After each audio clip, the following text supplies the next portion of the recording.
Olá, muito bom dia a todos. Como o Gabriel estava a dizer, para nós é sempre uma satisfação nós podermos voltar a uma espécie de normalidade. Portanto, eu já faço de tudo para tentar inovar, agora tento levantar-me e falar de pé, que para mim já é uma coisa assim extraordinária. Espero que em breve possamos estar de volta juntos num anfiteatro ou num local físico também para podermos conviver, que também é uma parte importante desta partilha de experiências e de conhecimento. O objetivo inicial é eu enquadrar-vos essencialmente este tema do Open Transformation em duas dimensões. A primeira, na dimensão daquilo que é a visão da IDC para a transformação digital, para aquilo que mais recentemente temos chamado de Future Enterprise, e em segundo também esta questão temporal, ou seja, nós independentemente de nos sentirmos muito absorvidos por este tema do Covid, não temos que estar exclusivamente a falar deste tema como discutindo o passado, mas podemos enquadrar neste tema também uma oportunidade de relançar as nossas organizações e ter nisto uma oportunidade de explorar novos conceitos. Daí a primeira questão, e muitas vezes eu costumo dizer isto, é uma oportunidade, todos reconhecemos como uma oportunidade, mas é muito importante que nós consigamos ter aqui um entendimento do real potencial daquilo que nós estamos a viver, para que não comecemos a fazer bem as coisas erradas. Hoje fala-se que, de uma forma geral, o tema do trabalho vai ser transformado, o tema do teletrabalho vai ser transformado, mas nós, talvez aqui, reconheçamos que é muito mais do que isso. No entanto, há este preconceito, há esta forma das organizações se colarem a uma parte muito específica da transformação digital e, de alguma forma, começarem a caminhar e evoluir nesse sentido. Nós reconhecemos que, naturalmente, esta questão do Covid já nos ilustrou o potencial tecnológico, ilustrou-nos este novo normal que será remoto, e essencialmente nós podermos trabalhar de forma remota, podermos as nossas organizações estarem deslocalizadas, mas tem que ser um pouco mais do que isso. E daí esta semelhança que também há com o tema do open source. Muitas vezes nós percebemos que o open source ainda tem uma conotação muito simbólica, não é? Continuamos a ouvir falar do open source como um contraponto, muitas vezes com outras dimensões, outras arquiteturas licenciadas, etc. Portanto, isso também temos que desambiguar e temos que classificar. Portanto, é um momento que nós conseguimos aproveitar esta situação para irmos um pouco mais além e conseguimos consciencializar as nossas organizações disso. Daí um exercício que a IDC tem feito nos últimos meses, e logo a seguir à pandemia desenvolvemos este slide, muito inspirado naquilo que foi a primeira reação do achatar a curva. Toda a sociedade falou em achatar a curva, conseguir tomar medidas para que a curva não crescesse tanto, e a IDC optou por fazer o inverso, ou seja, passar esta consciência que, se nós estamos preocupados, obviamente, do ponto de vista de saúde pública, de achatar a curva e parar que ela cresça, se nós refletirmos, e isso é o objetivo que nós temos aqui como gestores das organizações, se refletirmos internamente nas nossas organizações, o nosso avião é exatamente o contrário, é deixarmos tentarmos que esta curva de crescimento e esta curva de vale, muitas vezes chamada de vale da morte, também ela possa ser achatada. Portanto, esta consciência de que nós naturalmente começámos numa fase de impacto em que estávamos essencialmente em gestão de continuidade, transitou para um momento em que as organizações estão essencialmente preocupadas em cortar custos, portanto, a pensar muito no curto prazo, e se vocês olharem para os números, ainda é aqui que estão grande parte das organizações, 67% das organizações, ou ainda estão em modo de sobrevivência, ou estão a fazer cortes muito de final de ano até fechar 2020. E o que nós queremos é que esta curva, ao invés de continuarem, das organizações continuarem a afundar neste caminho de passarem quase a viver em sobrevivência de forma contínua, que consigam visualizar o que é este retomar da curva, para que de facto consigam passar desta fase de cortes imediatistas para esta noção de que o negócio tem que começar a transformar e depois sim a curva ascendente, como aqui podem ver, de começar a fazer os tais investimentos um bocadinho mais transformacionais, rumo finalmente àquilo que nós já vínhamos dizendo, que era o futuro da organização. Portanto, posicionar a vossa organização nesta curva é também uma forma de vocês conseguirem ilustrar que não abandonaram muitas vezes a visão da transformação digital, mas há momentos em que essa transformação tem que ser mais pragmática e mais curto prazo, mas tem que começar a haver momentos, tem que haver um momento do relançar da organização. Portanto, é uma forma ilustrada que nós recomendamos que os nossos clientes, de alguma forma, consigam utilizar para internamente conseguirem gerir o curto prazo, mas consigam o mais depressa possível relançar. Com todo este envolvimento e toda esta questão de nós olharmos para as organizações de outra forma e este espírito de transformação, eu acho que pelo menos a vontade, a questão da mudança passou a ser um tema mais da agenda, nós não olhamos disto e continuamos a sublinhar que isto não é um desafio de transformação tecnológica. Nós já antes dizíamos que a transformação digital não é transformação da tecnologia, é transformação do negócio. E como tal, ilustramos muitas vezes que o que está a haver uma transformação e a estar a ser redefinido é o próprio negócio, é a própria forma das organizações criarem valor. E de alguma forma este slide e esta representação demonstra mesmo isso. Nós acreditamos que aquele momento, aquele tempo da experimentação digital, que eu acho que foi importante antes do Covid, terminou. Portanto, a partir de agora o bottom line vai ser muito importante. Todos os investimentos vão contar, todos os investimentos vão ter que ter um racional, não de suporte ao negócio, mas um racional de retorno, de margem do próprio negócio. Isso é muito importante. A segunda dimensão, e aquela que nós talvez vamos aqui explorar mais, este conceito do ser aberto, do Open Organization, é essencialmente esta abertura ao ecossistema. É claro que as organizações vão continuar a melhorar eficiências internas, mas aquilo que é a verdadeira transformação vai ser a sua capacidade de interagir melhor com os seus ecossistemas. E, finalmente, aquilo que também nos deixou muito agradados neste momento em que toda a gente muitas vezes parecia um pouco desnorteado, este Corona Kindness, muitas vezes suportado por tecnologia. A tecnologia permitiu, de facto, que num momento de enorme desnorte da sociedade de uma forma geral, a tecnologia esteve lá. Portanto, no futuro também vai ser importante reconhecer a tecnologia, não como algo escondido na organização, mas como algo que pode efetivamente ser uma vantagem competitiva na forma como a organização se posiciona na sociedade, na forma como a organização, a última análise, como aqui está representado, sustenta o seu negócio. Portanto, explorar estas três camadas é a forma de explorar de que forma é que a tecnologia está a entrar cada vez mais na organização em várias dimensões. A primeira questão, então, como eu falava, é esta noção de que nós, ao definirmos hoje em dia um modelo de negócio, nós já não estamos a pensar, e já não estávamos cada vez mais a uma vantagem competitiva, não pensar exclusivamente nos utilizadores e nos clientes. Havia muito esta ideia, para dentro eu falo dos utilizadores, para fora tenho clientes. Ora, esta relação contínua com várias partes interessadas, este novo ecossistema passou a ter aqui um conjunto de partes interessadas que anteriormente não existiam. Muitas vezes nas organizações o que nós lançamos aqui, o desafio é que as organizações comecem a refletir com isto. Ou seja, comecem a entender que vai muito além de tudo o que é geração de dados, tudo o que é geração de novos fatores de criação de valor, muito além daquilo que é o que a organização pensa. Portanto, esta abertura a um ecossistema, esta abertura a novos parceiros, esta abertura a novos clientes, a novos consumidores, a forma como nós conseguimos interagir com o contexto, vai ser um fator diferenciador.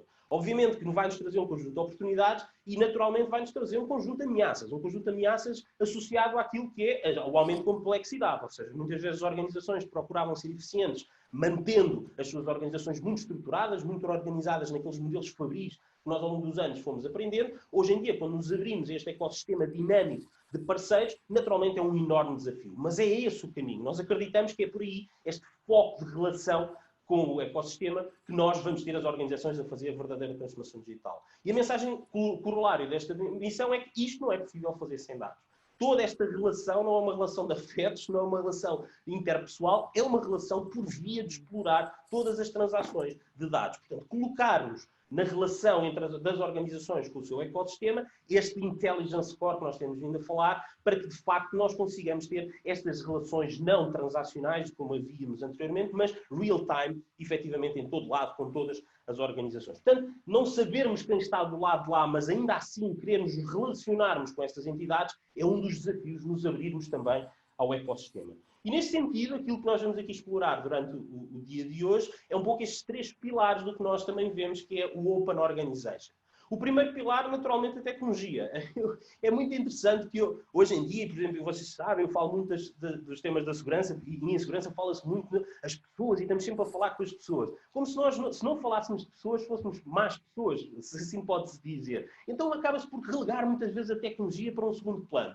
Ora, isto faz sentido, isto pode fazer sentido, se nós admitirmos que a tecnologia está lá, ok? Portanto, e muitas vezes eu vejo organizações a começar, não, o fator das pessoas e a importância das pessoas, e esquecem-se que as pessoas, em última análise, devem lá estar para tirarem partido, para colaborar com a tecnologia. Portanto, nós não podemos ignorar que nós, efetivamente, toda esta evolução digital decorre da existência de termos um core tecnológico, uma camada tecnológica que nos permite as pessoas em cima dessa camada tecnológica fazer a tal transformação. Portanto, neste momento para nós é muito claro que uma organização que está no tal rumo do Future Enterprise começa cada vez mais a ver-se a si própria como uma plataforma digital. Okay? Portanto, este conceito de Digital Platform é o ponto de partida para que depois todo o ecossistema interno e externo possa, de facto, estar interligado. Não só pessoas, como tudo o que esteja conectado. Tudo o que esteja a gerar dados, tudo o que esteja a criar valor para o exterior, mas também tudo o que possa do exterior trazer insights para a organização. Portanto, os números que nós aqui apresentamos é um bocadinho para vos dar esta noção de como é que nós vemos as coisas evoluir. E, objetivamente, nós compreendemos, ou seja, os números dizem, os nossos analistas dizem, até 2023, metade das organizações na Europa vão, de facto, estar preparadas nesta lógica de se sentirem uma plataforma. E este discurso interno de dizermos que a organização é uma plataforma vai ajudar naturalmente à tal relação com o exterior. A segunda dimensão tem muito a ver com aquilo que nós também temos falado, e se fala há muito tempo, que every company is a software company. Não que vá vender software, mas se eu sou uma plataforma, se eu quero interagir com o meu ecossistema através de relações de software e relações de dados, então eu tenho que ter as mesmas competências que qualquer organização que no passado se dedicava à produção de software tinha. Okay? Portanto, nós temos aqui números que são muito encorajadores, que nos próximos 5 anos, mais de 60% das organizações vão ser, vão ser organizações que são capazes de lidar com esta lógica do software como lidavam no passado com as fábricas de produtos. E isto é muito importante, porque os tais pequenos pormenores nós sabemos que caracterizam um bom processo tecnológico, um bom processo de desenvolvimento tecnológico, como as entregas diárias, como vocês veem aqui, 90% das aplicações a serem produzidas vão ser cloud native, 75% do código externo. Portanto, toda esta dinâmica não é termos os melhores programadores a fazer os melhores programas secretos, é de facto termos esta noção de que se nós temos um core de inteligência que é o que nos une o nosso interno, os nossos processos internos aos nossos processos externos, todo o desenvolvimento em cima da nossa plataforma tem naturalmente de ser partilhado e tem que ser aberto. Portanto, a segunda dimensão é como é que nós otimizamos todo este processo e aparece aqui então a segunda dimensão do Open Organization, que é o Open Process.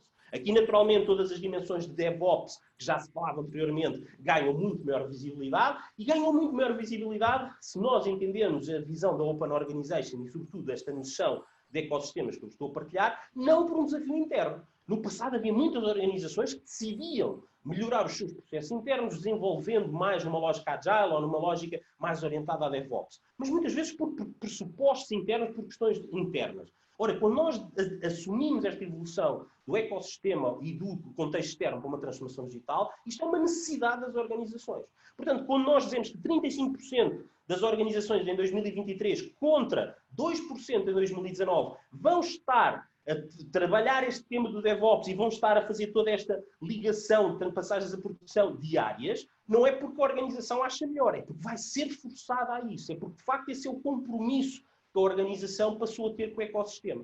Portanto, todas estas mensagens que eu estou a passar, de alguma forma, são os sinais de uma organização estar mais ou menos na direção daquilo que nós chamamos o tal Future Enterprise. Obviamente que nós, quando começamos a lidar com estes temas por necessidade e não só por adoção de uma metodologia que eu gosto mais do que outra, okay, começamos também a perceber, de facto, há um conjunto de características de DevOps que são fantásticos para o meu ecossistema, mas aquilo não vai cobrir, naturalmente, não será a única metodologia. Portanto, nós aqui também temos um número que até 2023, 50% das organizações vão ter esta capacidade de olhar para o DevOps de uma forma muito pragmática, porque vão reconhecer que há um conjunto, vai haver um conjunto, naturalmente, de arquiteturas, um conjunto de soluções, que não estarão preparadas para este Continuous Innovation, Continuous Development. Portanto, é uma questão de reconhecer que o que a organização está a fazer isso efetivamente não só para ganhar eficiências internas, mas para se enquadrar no tal ecossistema. Portanto, a melhoria de processos não é uma melhoria de processos exclusivamente interna, é uma melhoria de processos que, em última análise, vai ser medida pelo impacto, pelo resultado no ecossistema externo. E, finalmente, isto não se faz naturalmente sem uma transformação, não só tecnológica de processos, mas de pessoas. Portanto, nós aqui, este tema das pessoas, temos vindo a caracterizá-lo como Future of Work, portanto, toda esta dimensão da transformação do trabalho e não do teletrabalho, isso também é muito importante, e nós, como IDC, temos caracterizado este futuro do trabalho em 3 prismas. Anteriormente, já tínhamos lançado este tema, portanto, havia um pilar que é o futuro do workplace, não é? Ou seja, o espaço do trabalho. E agora começa a ser discutido, porque nós, quando dizemos que estamos a ir cada vez mais para casa, aquilo passou a ser o nosso espaço de trabalho. Portanto, o tema do trabalho começa, de facto, no ambiente físico onde o profissional está. A segunda dimensão, naturalmente, são as competências, a transformação das competências, e a terceira, aquela que está aqui mais relacionada com este tema, é a transformação da cultura. Portanto, isto é, efetivamente, todos aqueles que falam muito destes temas de DevOps ou Agile reconhecem que sem uma transformação cultural da organização nós não conseguimos fazer pontos de transformação isolados que depois, no final, juntos, deem um resultado maior. Portanto, tem de facto ser uma transformação de contexto e de ecossistema. Portanto, nós conhecemos, as organizações vão ter, e este primeiro número, nos próximos anos, vão ter uma estratégia de futuro do trabalho, ok? Mas esta estratégia de futuro do trabalho, nós também estamos a identificar muitas organizações que não estão a enquadrar o futuro do trabalho no próprio futuro da organização. Portanto, reconhecer que o futuro do trabalho é um dos pilares da transformação digital é muito importante, para que possamos, de facto, ter a ambição certa naquilo que nós entendemos para o futuro do trabalho. De nada vale pensarmos um nível de ambição elevado no futuro do trabalho e não termos o mesmo nível de ambição na transformação dos processos e das tecnologias, por exemplo. Okay? E o último tema tem precisamente a ver com isto, nós, as organizações, já estarem a perceber como é que isto se faz e como é que elas estão a lidar com este tema. E muitas vezes passa por começarem a destacar e a simbolicamente reconhecer temas que caracterizam uma nova cultura para o Future Enterprise. Reconhecer temas como a empatia, como a capacitação individual, o esforço, valorização do esforço individual, naturalmente a inovação e, sobretudo, o foco no exterior. Portanto, esta percepção de que passamos evoluímos de um patamar de uma economia de procura, de oferta para uma economia de procura, tudo isto são sinais que a organização tem que passar para que, de facto, seja genuíno dentro da organização e lhe possamos chamar cultura. Portanto, para terminar, e aquilo que será também o estímulo que vos deixo para aqui a mesa de discussão que nós vamos ter, é precisamente isso. Nós podemos dizer que o que está a ser transformado numa Open Organization é tecnologias, processos e cultura, mas também podemos, simbolicamente, e esta talvez sejam as palavras mais fortes para não estarmos sempre a dizer pessoas, processos e tecnologias, não é? Estamos a dizer que se há 3 elementos fundamentais daquilo que se considera hoje ser uma Open Organization, é inovação, integração e colaboração. Portanto, ter uma estratégia de Open Organization, ter uma estratégia que vai no sentido do Future Enterprise, não é adoção, não é simples adoção de software open source ou de software aberto. Portanto, é muito mais do que isso. É, de facto, a organização sentir que é na inovação contínua que está a sua capacidade de se manter na tal relação com o ecossistema. Tem a ver com a integração de reconhecer com plataforma digital, mas fazer parte de plataformas digitais e ter os processos que a consigam preparar para tal. E, finalmente, explorar a colaboração. Não só a colaboração interna, mas a colaboração com todo o ecossistema. A Red Hat também vai partilhar aqui connosco um bocadinho esta visão de como é que vem a própria inovação numa perspectiva de colaboração. Portanto, isto são as principais notas que eu vos deixava um bocadinho para estimular a discussão na manhã de hoje e dando este sinal. E aqui quase um sinal, nós temos aqui a Júlia de Espanha e temos aqui pessoas que são da Red Hat de Espanha e se calhar não sei se entendem isto da mesma forma, mas nós em Portugal temos muita resistência em nos abrirmos por este medo de nos darmos e há sempre esta desconfiança do outro e desconfiança do parceiro. Ora, a transformação é isso mesmo, é nós termos esta capacidade de, se nos reconhecermos a nós próprios, então nós conseguimos ser mais abertos. E muitas vezes o que nós vimos é as organizações a terem receio de se abrir ao ecossistema, de receio de se abrir a parceiros, a clientes, a todos, porque não estão confortáveis internamente. Portanto, é este o caminho. Se uma organização se sentir confortável com aquilo que é, ter confiança nos seus processos, nas suas tecnologias e na sua cultura, nós acreditamos que será muito mais fácil abrir-se também aos outros. Muito obrigado pela vossa atenção e estaremos então amanhã para discutir estes pontos que eu acabei de relançar. Muito obrigado.